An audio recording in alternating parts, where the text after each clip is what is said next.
Gear Second.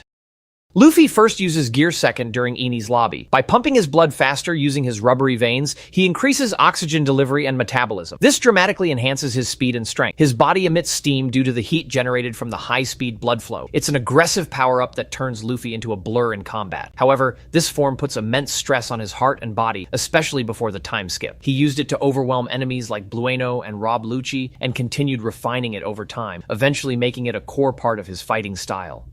Gear Third.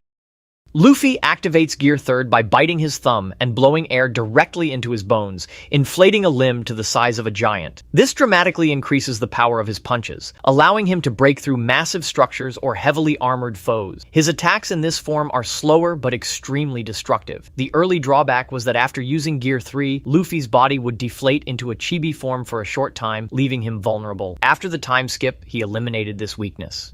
Gear Fourth, Bounce Man. Bounce Man is the first form of Gear Fourth. Luffy inflates his muscles and coats his body in armament hockey, making him extremely bouncy and durable. This form massively boosts his attack power and speed while keeping him airborne by constantly bouncing off the air. Bounce Man sacrifices precision for power, and the form only lasts a limited time due to its high energy drain. After running out of hockey, Luffy cannot use gear techniques for several minutes, making this form risky in long fights. Gear Fourth, Tank Man.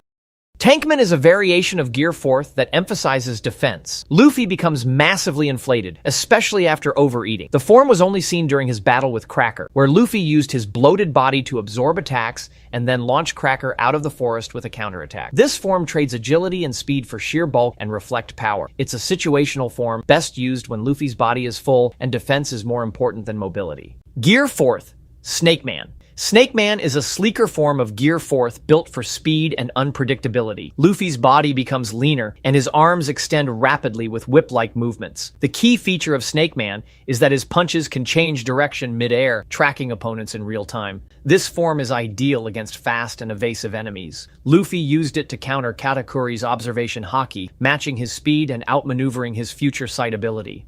Gear Fifth. Gear 5 is Luffy's awakened Devil Fruit form. It reveals that his fruit is not the Gomu Gomu no Mi, but the Hito Hito no Mi, model Nika, a mythical Zoan-type fruit. In this form, Luffy becomes the warrior of liberation and gains complete freedom over his rubber body and the world around him. He can stretch his body in impossible ways, turn the environment rubbery, and fight in exaggerated cartoonish ways. His body becomes more expressive, his heartbeat takes on a rhythmic drums of liberation pattern, and he enters a state of extreme creativity. However, it rapidly consumes his energy.